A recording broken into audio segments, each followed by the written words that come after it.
Welcome to Way Levels Academy Islamabad. आज की video में हम subcontinent from the pre colonial era to the post colonial era, ठीक है। ये आ सकता है पेपर में, इसमें से किस तरह से पेपर बन जाएगा, या तो वो आपसे प्री कॉलोनियल पूछ लेंगे या पोस्ट कॉलोनियल अलग से पूछ लेंगे या फिर वो दोनों इकट्ठे पूछ लेंगे। अब आप लोग सोच रहे होंगे कि मैम कि अगर अलग से पूछा है तो क्या सारा ही लिखना है? यस, सारा ही लिखना है, क्योंकि फ़ायदा आपका ही है। अगर दोनों चीज़ें याद कर लेंगे, दोनों में से कुछ भी उठा के दे दें, आप पूरा लिख देंगे, एग्जामिनर पे एक पॉजिटिव इंप्रेशन जाएगा कि आपने बहुत अच्छे से बहुत ज़्यादा चीज़ें तैयार की हुई हैं। अब ये टॉपिक किस बारे में है मैं आपको शॉर्ट करके बता देती हूँ। जो आप लोगों का पाकिस्तान स्टडी का सब्जेक्ट है ना, वही पूरा का पूरा उठा के इसमें डाल देना है आपने, ठीक है। यानी कि पाकिस्तान में पाकिस्तान बना कैसे था, हम पीछे जाएं तो इंडिया की हिस्ट्री आ जाती है। तो इंडिया के साथ ज़ाहिर है हम लोग भी पहले इंडिया का ही हिस्सा थे, पाकिस्तान जब तक नहीं बना था। तो इंडिया में क्या हुआ कि अंग्रेज़ों ने कब्ज़ा किया, अंग्रेज़ों ने कब्ज़ा कैसे किया, क्या उसकी हिस्ट्री थी, शॉर्ट करके बता दी। फिर उसके बाद आज़ादी के लिए कैसे कैसे मतलब इवेंट्स हुए, तमाम हिस्ट्री जो आप पाकिस्तान स्टडी में लिखने लगे हैं वही सारी आपने उठा के इसमें भी डाल देनी है, सही है। तो वही सारा अब हम इसको रीड करेंगे ताकि आपको समझ लग जाए कि पाकिस्तान की हिस्ट्री कैसे आपने एडअप करनी है। अच्छा, तो सबसे पहले आपने इंट्रोडक्शन से स्टार्ट करना है। इंट्रोडक्शन में क्या लिखा है वो सारा हम जानेंगे। इंट्रोडक्शन में आपने लिखना है द इंडियन सब कॉन्टिनेंट। पहली बात तो ये, इन बातों को बाद में पढ़ें। सब कॉन्टिनेंट क्या होता है कि वो इलाका इंडिया का जो ना पहले बांग्लादेश बना हुआ था, जो ना पहले इंडिया पाकिस्तान बना हुआ था, सिर्फ एक इंडिया था, ठीक है। यानी कि बांग्लादेश और पाकिस्तान तो चले बाद में बना है, आप सब भी जानते हैं, लेकिन इंडिया जो कंबाइन में था ना, जिसमें पाकिस्तान और बांग्लादेश पहले नहीं था, जो कंबाइन था, उस इंडिया को हम नाम देंगे इंडियन सब कॉन्टिनेंट। पाकिस्तान स्टडी भी जब आप लोग अटेम्प्ट कर रहे होंगे तब भी इसी तरह के लफ्ज़ जैसे यहाँ पे याद करें वही उठा कर उधर भी लिख सकते हैं। फिर आगे आता है वेंट थ्रू मैनी चेंजेस, यानी कि जो इंडिया था जब तक पाकिस्तान और बांग्लादेश नहीं बना, वो जो इंडिया था वो बहुत सी तब्दीलियों से, went through many changes over time, वक्त के साथ साथ बड़ी तब्दीलियों से गुजरा। Different rulers and government made laws to run the region. बहुत से हुक्मरान यानी कि किंग्स आए थे, बादशाह आए थे, जिन्होंने इंडिया में हुकूमत की, लॉज बनाए। उसके अलावा गवर्नमेंट भी बनाई गई थी जिसने इंडिया को चलाया, ठीक है।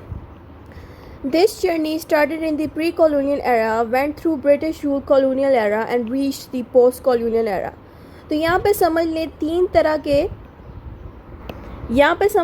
तरह की चीज़ों की बात हो रही है। नंबर 1 पे क्या है हमारे पास, प्री कॉलोनियल। ये वो वक्त था जब इंडिया अलग से था, आज़ाद था, इस पे किसी अंग्रेज़ों का कब्ज़ा नहीं था। दूसरा दौर वो स्टार्ट हो गया जब जो ब्रिटिश लोग थे यानी कि जो अंग्रेज़ थे, उन्होंने आके इंडिया पे कब्ज़ा कर लिया। तीसरा दौर वो था जब इंडिया आज़ाद तो ज़रूर हो गया था, लेकिन इंडिया टूट के 2 हिस्सों में बढ़ गया, यानी कि इंडिया और पाकिस्तान। ये था आखिरी वाला वक्त। तो ये 3 पार्ट्स हैं जो हम इस वीडियो में पढ़ने लगे हैं। अगर आपने ये वीडियो भी कर ली ना, आप समझ जाएगा कि पाकिस्तान स्टडी की पूरी किताब आपने इस वीडियो में समझ ली है। अच्छा, फिर उसके बाद आपने बताना है कि when countries like Pakistan and India became independent. तो आपने बताना है कि आखिरी वाला जो पार्ट था ना, इसमें पाकिस्तान और इंडिया बन गया, दैट्स इट। यानी कि जैसे मैंने आपको बताया, सबसे स्टार्टिंग में प्री कॉलोनियल था जब इंडिया आज़ाद था, फिर अंग्रेज़ों ने आके कब्ज़ा किया, फिर पोस्ट कॉलोनियल एरा आया जिसमें इंडिया आज़ाद हो गया था अंग्रेज़ों से, लेकिन उसने पाकिस्तान को भी बना दिया था। अब हम सबसे पहले स्टार्टिंग लेंगे प्री कॉलोनियल एरा की, यानी कि ये वाला दौर सबसे पहले लिखेंगे। ब्रिटिश पे हम बाद में आएंगे, ठीक है, क्योंकि जो ब्रिटिश है ना, इसमें बहुत कुछ हुआ था, वो आगे देखेंगे। इसी सबसे पहले हम पहले से स्टार्टिंग लेते हैं।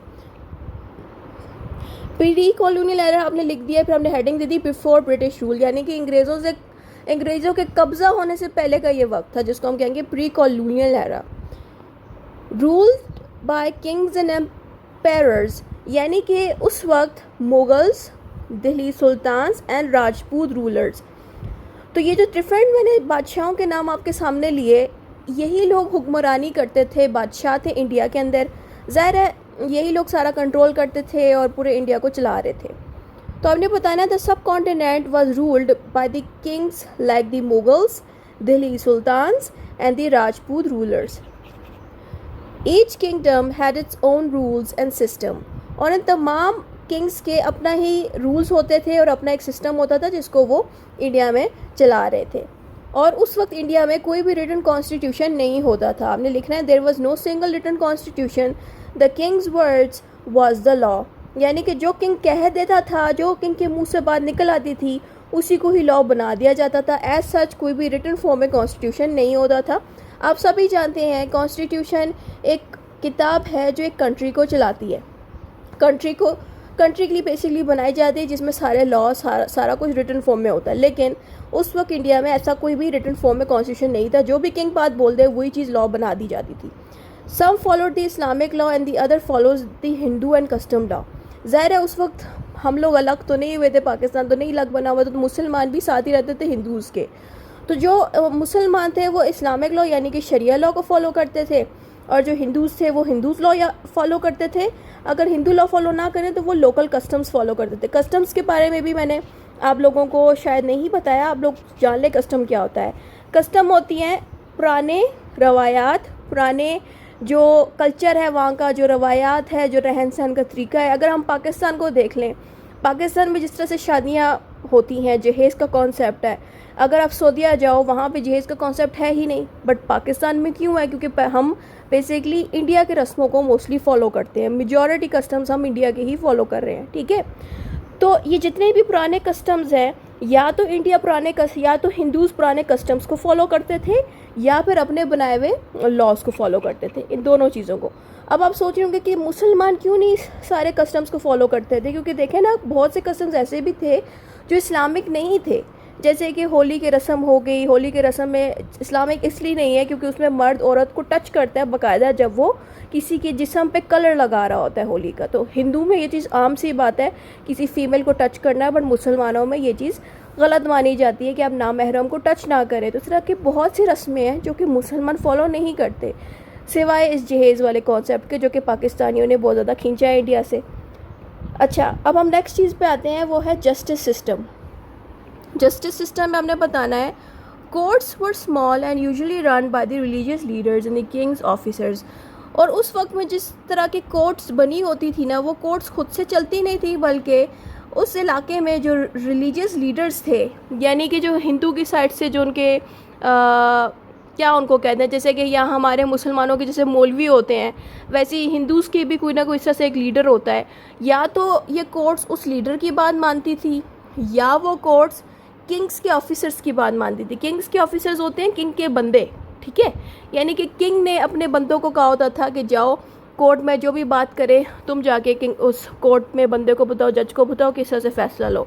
यानी कि जो किंग के ऑफिसर्स थे, ये कोर्ट्स में जो बैठे हुए जजेस थे उनको जाके बताते थे इस तरह से डिसीजन लो, इस तरह से डिसीजन लो। यानी कि एक प्रॉपर लॉ का सिस्टम तो था ही नहीं, आप लोग भी जानते हैं।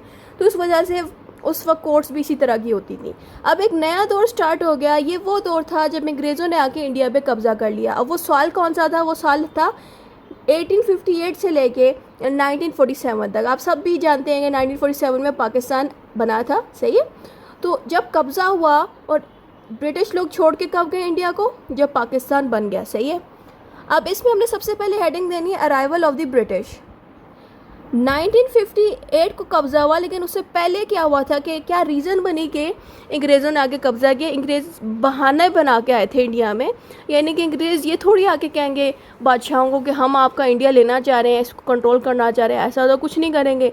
वो बहाना बना के आए थे 1856 में अंग्रेज़ कि हम आपके इंडिया में ईस्ट इंडिया कंपनी स्टार्ट करने लगे हैं, ठीक है, ट्रेडिंग के लिए, पैसा कमाने के लिए। और इन अंग्रेज़ों ने बादशाहों से जाके बाकायदा अप्रूवल लिया था कि हम ये चीज़ करेंगे, और बादशाह ने भी कहते कि ठीक है, अगर ये इनके ज़रिए हमारे कंट्री में भी अगर पैसा बिल्ड हो रहा है तो ठीक है, आ जाएं। अब हुआ क्या कि एक साल बाद इन्हीं अंग्रेज़ों ने इंडिया के साथ जंग छेड़ दी, यानी कि जंग करके कब्ज़ा कर लिया इंडिया पे। और फिर अंग्रेज़ों ने इंडिया में अपनी ब्रिटिश गवर्नमेंट बना दी, और फिर पूरे के पूरे इंडिया पे अपना कंट्रोल कर लिया, सही है। और उन गवर्नमेंट के इदारों पे ये खुद ही बैठे होते थे अंग्रेज़, हिंदूज़ को नहीं बिठाते थे, क्योंकि इन्होंने ही कब्ज़ा किया, इन्होंने ही गवर्नमेंट बनाई। तो ये चीज़ हुई थी। अब एक और हेडिंग आपने देनी है, वो है start of the legal and the constitutional system.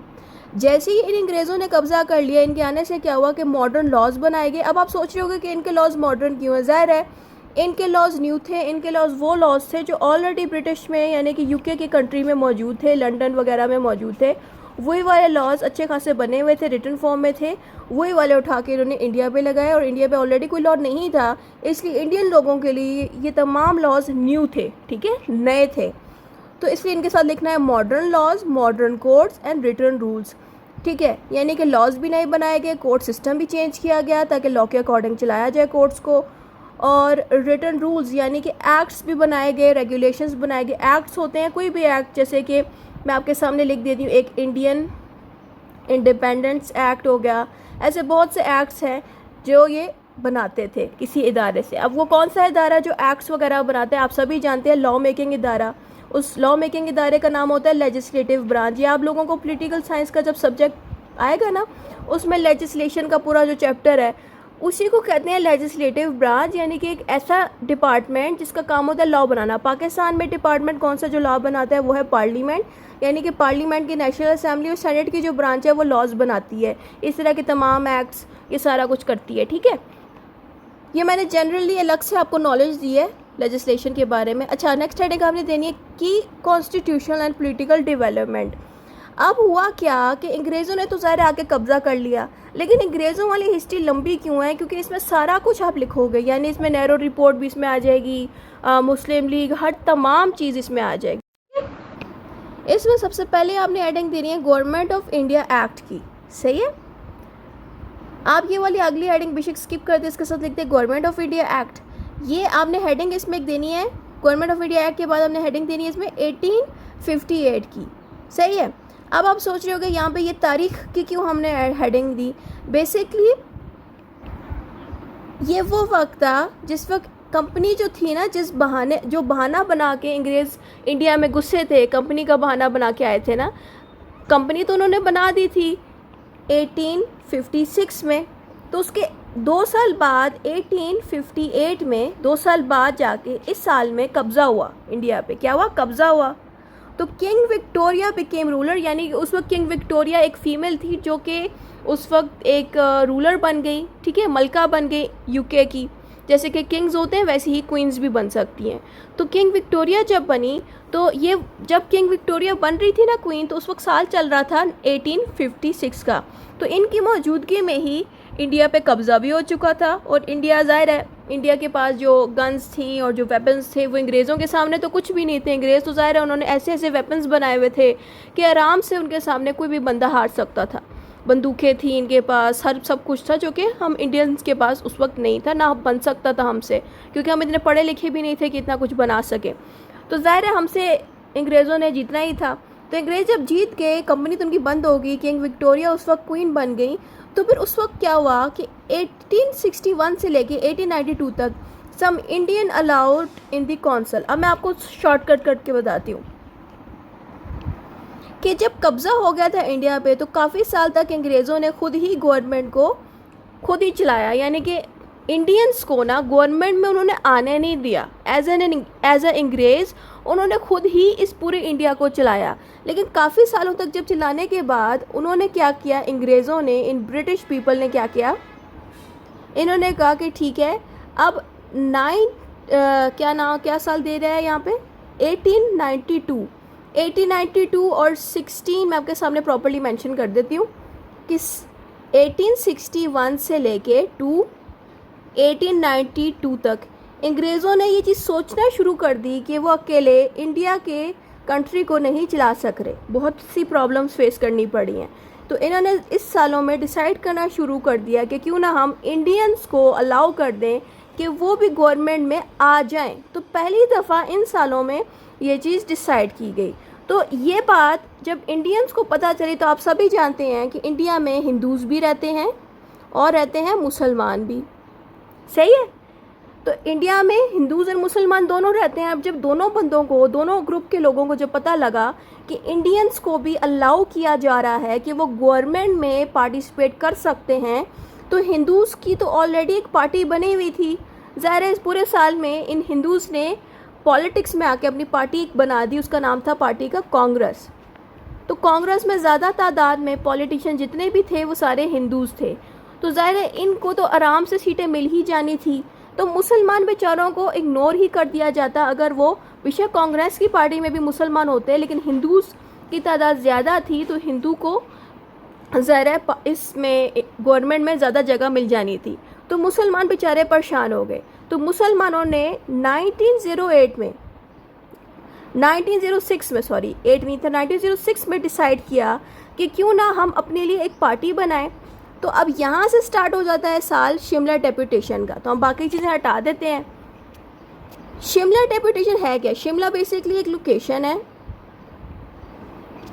जिधर ये अंग्रेज़ गए थे, सिर्फ इसलिए गए थे ताकि वहाँ पे जाके वाइसराय से मिला जा सके। सही है। वाइसराय जो बैठा हुआ था शिमला की लोकेशन में, उसका काम ही यही था कि वो पार्टीज़ वगैरह बना के दे सके। तो हुआ क्या कि 1906 में कुछ ग्रुप के मुसलमान थे जो कि अच्छे खासे घर से थे, यानी कि वो खुद भी पॉलिटिशियन भी थे, उनमें से काफ़ी सारे पढ़े लिखे और अमीर मुसलमान थे। तो ये लोग गए थे 1906 में, किस जगह गए थे? शिमला की लोकेशन में। वहाँ पे एक वाइसराय बैठा हुआ था और उस वाइसराय से कहा हमारे लिए एक पार्टी बनाए जिसका नाम आप रखें मुस्लिम लीग। और वाइसराय फ़ौरन ही उनकी बात मान गया और 1906 के अंदर ही मुस्लिम लीग की पार्टी भी बना दी गई। ठीक है। तो यही बातें आपको इन दोनों हेडिंग्स में मिलेंगी। तो मैं इसके इन हेडिंग्स के नीचे बातों को रीड भी कर देती हूँ ताकि आप लोगों को समझ लग जाए कि Muslim leaders met the British in the Shimla to demand separate representation.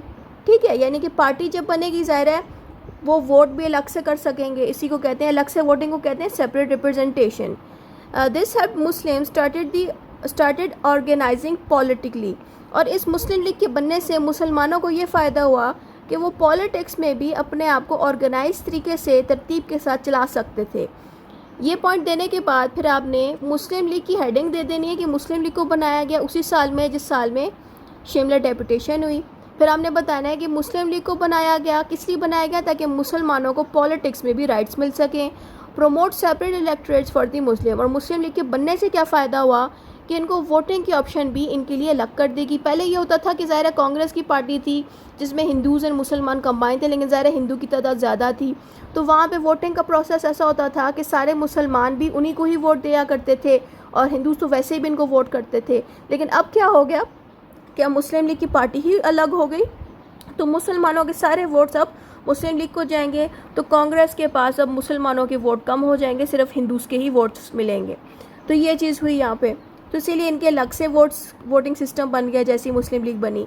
फिर इसके बाद एक और दौर स्टार्ट हुआ 1909 में, यानी कि इसके तकरीबन 3 साल बाद 1906 के बाद 1909 वाला दौर स्टार्ट हुआ।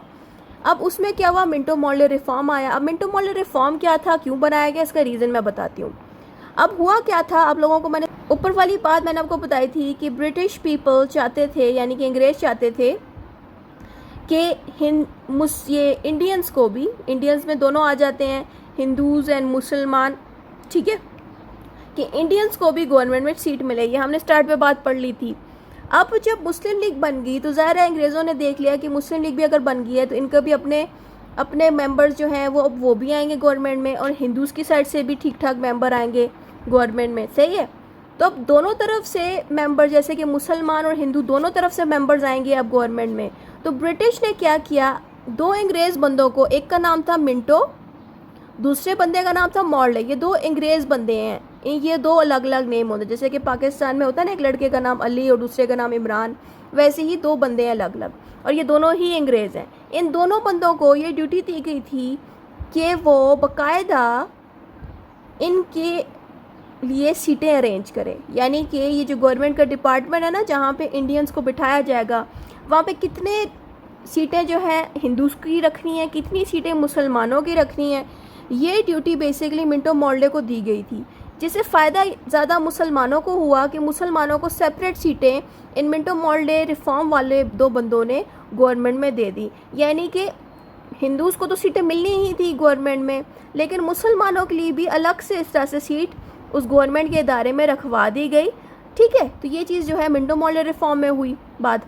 अब नेक्स्ट हिस्ट्री आ जाती है, वो है लखनऊ पैक्ट की। लखनऊ पैक्ट आप सबने कॉन्स्टिट्यूशन में रीड ही किया होगा कि लखनऊ पैक्ट में हुआ क्या। मैं आपको शॉर्ट करके दोबारा से दोहरा देती हूँ। यहाँ पे एक साइड पे कांग्रेस की पार्टी है जो कि हिंदूज़ की पार्टी है, दूसरी तरफ मुस्लिम लीग की पार्टी है जो कि मुसलमानों के लिए बनाई गई थी। ठीक है, अब हिंदू एंड मुस्लिम लीग, इन दोनों पार्टीज़ की तरफ से जो मेंबर्स थे, इनको मिंटो मॉर्ले रिफॉर्म में क्या हुआ था कि इन दोनों पार्टी से जो मेंबर्स थे उन्होंने कहा हमें सीटें आप दिलवाएं ना। तो मिंटो मॉर्ले रिफॉर्म ने क्या किया, गवर्नमेंट में इनकी सीटें बढ़ा दी। ठीक है। यानी कि ये पूरी सीट जितनी भी आपको दिख रही है ये हिंदू की है और मुसलमान तादाद में कम है, इसलिए ये वाली सारी सीटें मुसलमानों की, और ये जो बाकी की सारा एरिया है ना, ये बाकी की सीटें ब्रिटिश अंग्रेज़ों की है। सही है, ये हिंदू की है और ये यहाँ पे सीटें मुसलमानों की है। अब इन कांग्रेस एंड मुस्लिम लीग के जो बंदे थे, इन्होंने कहा कि क्यों ना हम अपनी सीटें बढ़ाएं। इन दोनों ने अलग अलग बात की अंग्रेज़ों से, लेकिन अंग्रेज़ों ने दोनों की बातें इनकार कर दी। यानी कि अंग्रेज़ों ने कह दिया कि जितनी हमने आपको सीटें दे दी हैं इतनी काफ़ी हैं, हम इससे ज़्यादा आपको सीटें नहीं देंगे। और इन्होंने कांग्रेस की पार्टी और मुस्लिम लीग की पार्टी यानी कि जो इंडियंस थे, इन्होंने कहा कि चलें ठीक है, अगर आप यहाँ हमें सीटें नहीं दे रहे, कम से कम जो आपके प्रोविंसेस के इलाके हैं, प्रोविंसेस वाले जो इलाके हैं वहाँ पे भी हमें थोड़ी बहुत सीटें दे दें, क्योंकि वहाँ पे भी हम लोग रह रहे होते हैं उस इलाके में, तो आप हमारे बंदों को भी बिठा सकते हैं गवर्नमेंट में प्रोविंस के इलाकों में। तो ब्रिटिश ने कहा नहीं, हम वहाँ पे आपको सीटें नहीं देंगे। अब कांग्रेस ने और मुस्लिम लीग ने समझ लिया इस तरह से तो अंग्रेज़ हमारी बात नहीं मानने वाले, तो कांग्रेस और मुस्लिम लीग ने एक दूसरे के साथ एक कॉन्ट्रैक्ट पे साइन किया और एक दूसरे से कहा कि हम दोनों एक दूसरे के साथ दोस्ती कर लेते हैं और अंग्रेज़ों पे जाके रोब डालेंगे। समझ आ रही है? यानी कि अगर ये दोनों अलग अलग रहेंगे तो अंग्रेज़ ताकत में रहेंगे। यानी कि अगर ये लोग अलग अलग मदद मांगेंगे ना अंग्रेज़ों से कि हमें आप सीटें दे दें, तो अंग्रेज़ों ने तो इनको नहीं देनी थी। तो अब दोनों ने डिसाइड किया, दोनों पार्टीज़ ने, कि क्यों ना हम एक दूसरे के साथ दोस्ती कर लेते हैं और मिल के प्रेशर डालते हैं ब्रिटिश पे कि ये उनको सीटें ज़्यादा दे दें गवर्नमेंट में और प्रोविंसेस के इलाकों में भी सीटें दे दें। तो अब ये हुआ कैसे कि इन दोनों पार्टीज़ ने एक दूसरे के साथ एक एग्रीमेंट पे साइन किया, और वो एग्रीमेंट किस जगह पे जाके साइन किया? लखनऊ में। लखनऊ एक जगह है, जैसे कि पाकिस्तान में लाहौर हो गया, कराची हो गई, तो इसी तरह से लखनऊ एक जगह है। तो वहाँ पे जाके इन दोनों पार्टीज़ के बंदों ने कॉन्ट्रैक्ट पे साइन किया, और इस कॉन्ट्रैक्ट को किस साल में साइन किया गया है? 1916 में। ठीक है, कौन सी जगह पे? लखनऊ में। ठीक है, फिर इस कॉन्ट्रैक्ट का नाम रख दिया गया लखनऊ पैक्ट 1916। अब इसमें हुआ क्या था कि पहली दफ़ा मुसलमान और हिंदू में कोऑपरेशन दिखा कि वे एक दूसरे के साथ वर्क करने के लिए तैयार हैं। ठीक है, और एक दूसरे के साथ पावर शेयर्स करने के लिए तैयार हैं। ठीक है, पावर्स बांटने के लिए तैयार हैं एक दूसरे के साथ। अब जब ये दोनों मुसलमान और हिंदू की पार्टी जब जुड़ गई तो इन्होंने क्या किया? अंग्रेज़ों पे प्रेशर डालना शुरू कर दिया। ज़ाहिर है अब अंग्रेज़ों पे जब प्रेशर आया इनका, तो अंग्रेज़ों ने मजबूर होकर इनकी बात मान ली, इन दोनों पार्टीज़ की। अब फिर क्या हुआ? इन दोनों की जब अंग्रेज़ों ने बात मान ली तो अंग्रेज़ों ने दो अंग्रेज़ बंदों को, जिसमें से एक का नाम था मोंटेग्यू, दूसरे का नाम था चेम्सफोर्ड, इन दोनों अंग्रेज़ बंदों को दोबारा से वही सेम काम दे दिया गया जो कि मिंटो मॉल्डे को दिया गया था कि आप सीटें जो हैं बढ़ा दें। यानी कि जिस डिपार्टमेंट में ब्रिटिश की और हिंदू की और मुसलमानों की सीटें थी, वहाँ पे अब मुसलमानों की सीटें बढ़ा दी गई और उसी तरह से ही हिंदूज़ की भी बढ़ा दी गई और डिपार्टमेंट का साइज़ ही बड़ा कर दिया गया। उसके साथ साथ इन्होंने ये भी किया कि जो सूबे थे, प्रोविंसेस के जो इलाके थे, वहाँ पे भी इन्होंने, अंग्रेज़ों की तो सीट थी ही, लेकिन साथ में इन हिंदूज़ की और मुसलमानों की सीटें प्रोविंसेस के इलाकों में भी डलवा दी इन्होंने। सही है, तो ये चीज़ काम इन्होंने की। और हुआ क्या कि जब प्रोविंसेस के इलाकों में भी जब सीटें बनना शुरू हो गई और मेन गवर्नमेंट में भी जब सीटें इनकी आना शुरू हो गई, तो इस सिस्टम को हम कहते हैं डायरार्ची सिस्टम। डायरार्ची सिस्टम में क्या होता है कि एक मेन गवर्नमेंट होती है और साथ में प्रोविंसेस के इलाकों में भी गवर्नमेंट होती है। ठीक है, तो इस तरह से एक डायरार्ची सिस्टम मोंटेग्यू-चेम्सफोर्ड रिफॉर्म में 1919 में आया, जिसमें प्रोविंसेस में भी पावर्स अब आ गई हैं, इंडियंस की भी और मेन गवर्नमेंट में भी। ठीक है, अब इसके बाद आया नेहरू रिपोर्ट। अब आप लोग सोच रहे होंगे ये क्या है। बेसिकली अब यहाँ पे जब इनको गवर्नमेंट में जब ज़्यादा पावर्स दे देंगी तो कॉन्स्टिट्यूशन भी तो बनाना था इंडिया के लिए।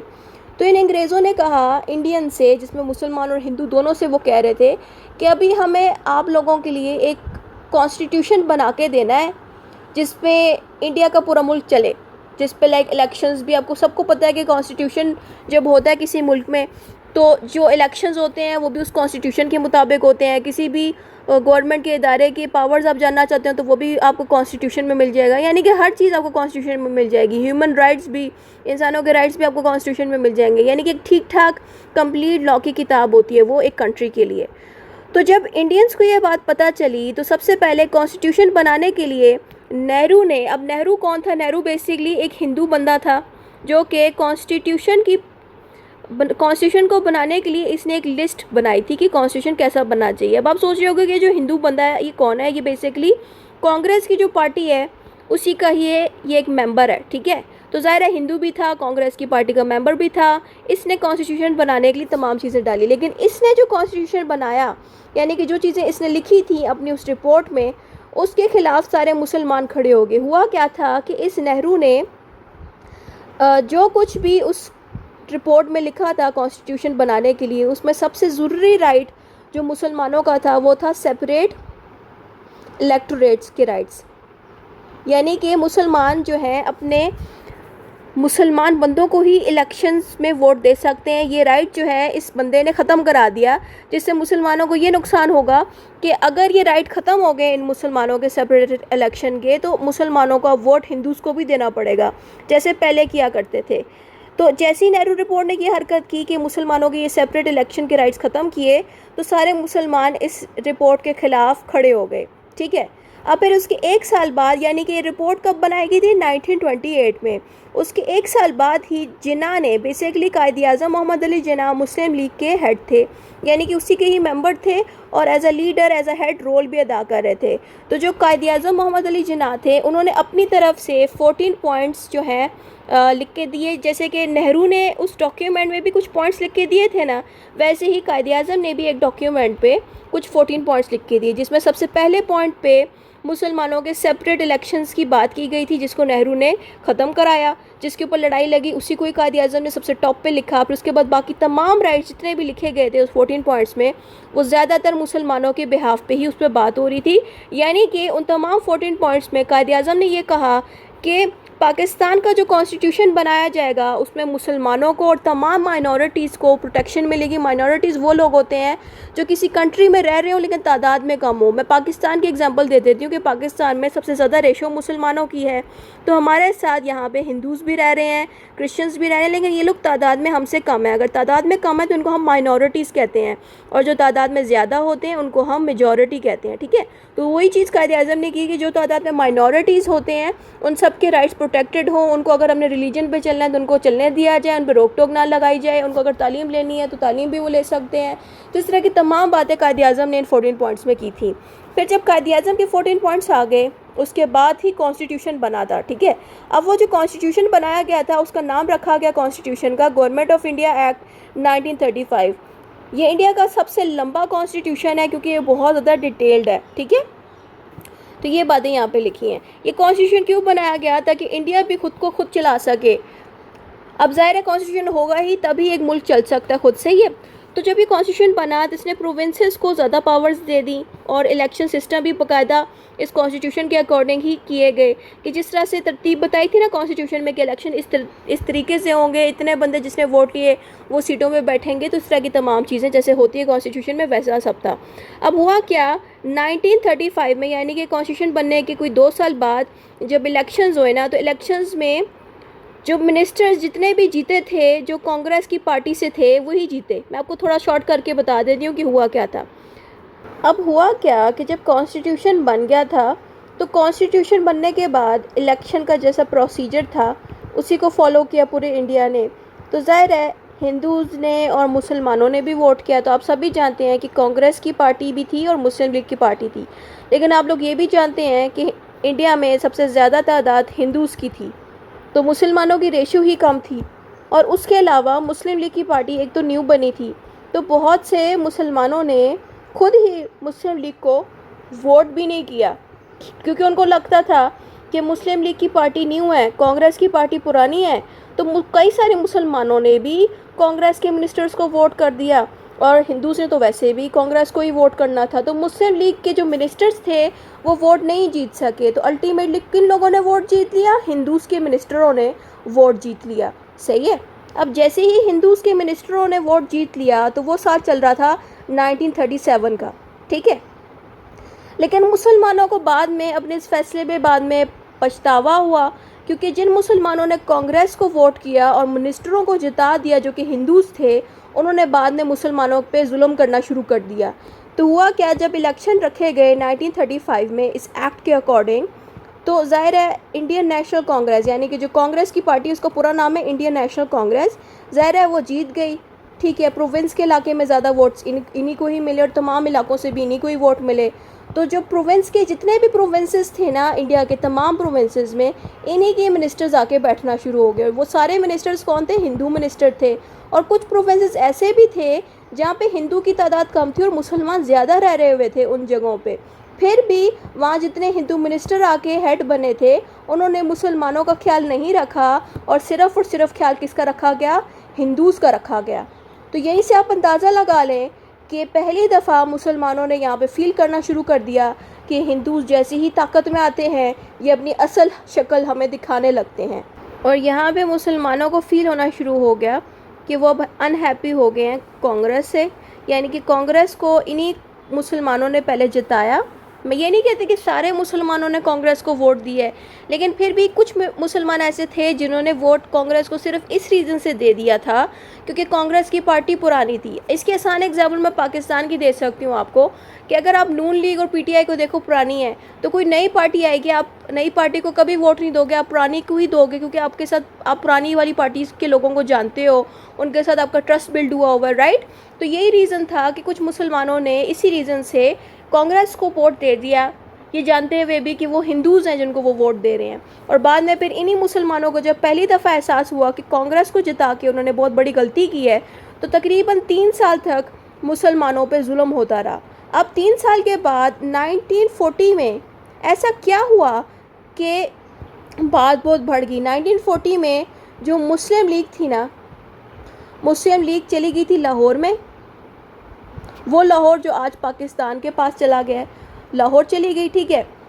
अब लाहौर जाके तमाम मुसलमानों ने, ज़ाहिर है लाहौर में मुसलमानों की मेजॉरिटी यानी कि रेशो ज़्यादा थी, मुसलमान ज़्यादा रहते थे वहाँ पे, तो लाहौर चले गए मुस्लिम लीग के जितने भी लीडर्स हैं और वहाँ पे जाके उन्होंने एक कॉन्ट्रैक्ट बनाया एक तरह का, जिस पे लिखा था कि जितने भी इलाके इंडिया के जिसमें मुसलमान ज़्यादा रहते हैं वो इलाका पाकिस्तान को चला जाए, और जो इलाका जहाँ पे हिंदूज़ ज़्यादा रहते हैं वो इलाका किसको चला जाए? इंडिया को चला जाए। ये चीज़ बाकायदा ऑफिशियली डिसाइड की गई थी लाहौर के अंदर 1940 में। इसीलिए इसको नाम दिया गया लाहौर रेजोल्यूशन का, लेकिन इसका दूसरा नाम भी है, वो है पाकिस्तान रेजोल्यूशन, ठीक है। पाकिस्तान रेजोल्यूशन इसको इसलिए कहा जाता था क्योंकि पहली दफ़ा इसमें डिसाइड किया गया कि अब पाकिस्तान बनाया जाए। देखें, मैं आपको एक चीज़ बताऊं, अगर इन कांग्रेस के मिनिस्टरों ने अच्छा सलूक किया होता मुसलमानों के साथ तो शायद पाकिस्तान बनता ही ना। लेकिन उस वक्त जो उन हिंदू मिनिस्टरों ने जो मुसलमानों के साथ गलत सलूक किए, उसी की वजह से पाकिस्तान बनने की बात आ गई, ठीक है। अब ये पहली दफ़ा ऐसा था कि मुस्लिम लीग ने डिमांड रख दी सेपरेट होमलैंड की मुसलमानों के लिए, क्योंकि कांग्रेस मिनिस्टरों ने उनके साथ जुल्म करना शुरू कर दिया। अब इसी ने ही बेसिकली पाकिस्तान की बुनियाद रख दी थी। फिर हुआ क्या? 3 जून प्लान आया, माउंटबेटन प्लान भी इसको हम कहते हैं, जो कि 1945 में हुआ था, इसके 5 साल बाद। अब इस प्लान में ऐसा हुआ क्या था? इस प्लान में बाकायदा मेंशन किया गया कि इंडिया को अब पार्टीशन करना पड़ेगा, यानी कि इंडिया को तोड़ के 2 हिस्सों में बांटना पड़ेगा। आधा हिस्सा इंडिया को जाएगा, आधा हिस्सा पाकिस्तान को जाएगा। जिससे क्या हुआ कि इस एक्ट के बाद पाकिस्तान को इंडिपेंडेंस मिल गई थी 14 अगस्त 1947 में, ठीक है। अब जब पाकिस्तान को आज़ादी मिल गई तो आज़ादी के बाद पाकिस्तान को क्या क्या चीज़ें फेस करनी पड़ी, वो सारी बातें हमने यहाँ पे लिखनी है। तो जब पाकिस्तान बन गया 1947 में, तो हमने इंडिपेंडेंस की हेडिंग देखी, सिंपली लिखना है कि 1947 में पाकिस्तान और इंडिया अलग अलग मुल्क बन गए, ठीक है। और बोथ कंट्रीज़ आज़ादी से फ्री होके अपने बनाए हुए कॉन्स्टिट्यूशन पे वर्क करना शुरू हो गई। फिर नेक्स्ट हेडिंग हमने देनी है कॉन्स्टिट्यूशनल डेवलपमेंट इन दी पाकिस्तान। आपने बताना है कि पाकिस्तान में सबसे पहला कॉन्स्टिट्यूशन 1956 में बनाया गया, और ये कॉन्स्टिट्यूशन इस्लाम की बुनियाद पे रखा गया कि इस्लामिक रिपब्लिक होना चाहिए हमारा पाकिस्तान, और हमारा जो पाकिस्तान है वो पार्लियामेंट्री सिस्टम होना चाहिए। पार्लियामेंट्री सिस्टम का मतलब है कि जिस मुल्क में पार्लियामेंट्री सिस्टम होता है उसमें एक प्रेसिडेंट होता है जिसकी ज़्यादा पावर्स नहीं होती, ज़्यादा पावर्स होती हैं प्राइम मिनिस्टर की, यानी कि ये दोनों डिपार्टमेंट्स वहाँ पे होते हैं, और इन दोनों डिपार्टमेंट्स को हम कहेंगे पार्लियामेंट्री सिस्टम। लेकिन अगर कहीं पे लिखा है ना प्रेसिडेंशियल सिस्टम, तो इसका मतलब है कि वहाँ पे प्राइम मिनिस्टर की कोई डिपार्टमेंट है ही नहीं, सिर्फ प्रेसिडेंट का डिपार्टमेंट है, और प्रेसिडेंट ही सबसे ज़्यादा पावरफुल है। जैसे कि यूएस की अगर हम बात करें, यूएसए की, तो वहाँ पे जैसे कि अब डोनाल्ड ट्रंप को देख रही होती है, इतने ज़्यादा वो काम कर रहा होता है, क्योंकि यूएसए में प्रेसिडेंशियल सिस्टम है, वहाँ पे प्रेसिडेंट के पास पावर होती है, वहाँ पे ये प्राइम मिनिस्टर जैसी कोई पावर्स नहीं है, यानी कि इदारा ही एग्जिस्ट नहीं करता प्राइम मिनिस्टर का। लेकिन पाकिस्तान में पार्लियामेंट्री सिस्टम था, इसलिए यहाँ पे आपको प्रेसिडेंट एंड प्राइम मिनिस्टर दोनों मिलेंगे, लेकिन प्राइम मिनिस्टर के पास ज़्यादा पावर होंगी, प्रेसिडेंट के पास ऐसा कोई पावर्स नहीं होती। फिर आता है मार्शल लॉ। अब जब मार्शल लॉ लगा और जिसकी वजह से पिछला कॉन्स्टिट्यूशन ख़त्म हो गया और फिर एक नया कॉन्स्टिट्यूशन बना था 1962 में। आपने बताना है कि मिलिट्री ने पाकिस्तान पर कब्ज़ा कर लिया था 1958 में और फिर उस कॉन्स्टिट्यूशन को बंद करा दिया गया और फिर 1962 में एक नया कॉन्स्टिट्यूशन बना जिसने प्रेसिडेंट को ज़्यादा पावर्स दी। आप लोगों को मैंने 1962 का कॉन्स्टिट्यूशन हल्का सा समझाया हुआ था कि इसके आने से क्या हुआ कि जो प्रेसिडेंट है ना, उसने इस कॉन्स्टिट्यूशन को अपने लिए बनाया, तो यहाँ पे इसने क्या किया, प्रेसिडेंशियल सिस्टम बना दिया था। यानी कि पहला जो कॉन्स्टिट्यूशन बना था ना, सबसे पहला वाला पाकिस्तान का, वो पार्लियामेंट्री सिस्टम था। जो दूसरा कॉन्स्टिट्यूशन बना था वो प्रेसिडेंशियल सिस्टम था, जिससे प्रेसिडेंट को ज़्यादा पावर मिल गई। लेकिन जो सबसे आखिरी कॉन्स्टिट्यूशन था उसने दोबारा से पार्लियामेंट्री सिस्टम को ले आया और प्रेसिडेंशियल सिस्टम को ख़त्म करा दिया। क्योंकि ज़ाहिर है ये जो प्रेसिडेंशियल सिस्टम इसलिए इसमें लेके आए थे क्योंकि जो हेड था ना वो खुद ही मार्शल लॉ का हेड थे, जिन्होंने एक तो कब्ज़ा किया पाकिस्तान में आर्मी की मदद से, ऊपर से ख़ुद को प्रेसिडेंट तो उन्होंने बनाया और प्रेसिडेंट को ज़्यादा पावर्स देने के लिए उन्होंने प्रेसिडेंशियल सिस्टम को वो ले आए थे। फिर हम आ जाते हैं सबसे लेटेस्ट कॉन्स्टिट्यूशन में, जो है 1935 का। ये आज भी चल रहा है और इसमें थोड़ी बहुत चेंजेस की जाती हैं, लेकिन इसको पूरा चेंज नहीं किया गया, आज भी उसी तरह चल रहा है। तो हमने बताना है कि ये वाला जो कॉन्स्टिट्यूशन है इसमें ज़ाहिर है दोबारा से पार्लियामेंट्री सिस्टम आ गया, इसने तमाम लोगों के राइट्स प्रोटेक्ट किए, इस्लाम के मुताबिक ही इसको बनाया गया। फिर अब आ जाते हैं इंडिया का कॉन्स्टिट्यूशन। अब इंडिया में कौन कौन से कॉन्स्टिट्यूशंस बनाए गए, हमने बताना है कि इंडिया में सबसे पहला कॉन्स्टिट्यूशन 1950 में बनाया गया, जिसमें इंडिया को भी इसी तरह बनाया गया कि उसमें डेमोक्रेसी होनी चाहिए, लोगों को बराबर के राइट्स मिलने चाहिए। बस थोड़ा बहुत ही बता दें इनके कॉन्स्टिट्यूशन के बारे में, ज़्यादा ज़रूरी नहीं इनका कॉन्स्टिट्यूशन हमारे लिए। फिर आता है summary of the key changes. Summary of the key changes में सिंपली आपने बताना है कि इन तीनों दौर में क्या क्या चेंजेस आए, वो जो भी आपने ऊपर पढ़ा था वो शॉर्ट करके दोबारा से एक्सप्लेन कर देना है। आपने बता देना है जो सबसे पहला दौर था उसमें पाकिस्तान तो ज़ाहिर बना नहीं था, बड़ा स्टार्टिंग दौर था। उस वक्त इंडिया में किंग्स वगैरह रहते थे और कोई रिटन लॉ नहीं था, लेकिन बाद में कॉलोनियल एरा में क्या हुआ, अंग्रेज़ों ने आके कब्ज़ा कर लिया, फिर उन्होंने एक प्रॉपर पॉलिटिकल सिस्टम और एक गवर्नमेंट सिस्टम इस्टेब्लिश किया। और फिर बाद में पोस्ट कॉलोनियल एरा में क्या हुआ कि पाकिस्तान और इंडिया अलग अलग कंट्रीज़ बन गए, जिन्होंने अपने कॉन्स्टिट्यूशन बनाया और अपने गवर्नमेंट को चलाया। बस इतना ही था। फिर कंक्लूजन में जो भी आपने ऊपर पढ़ा वो दोबारा से शॉर्ट करके दोबारा से इसमें लिख देना है, ठीक है।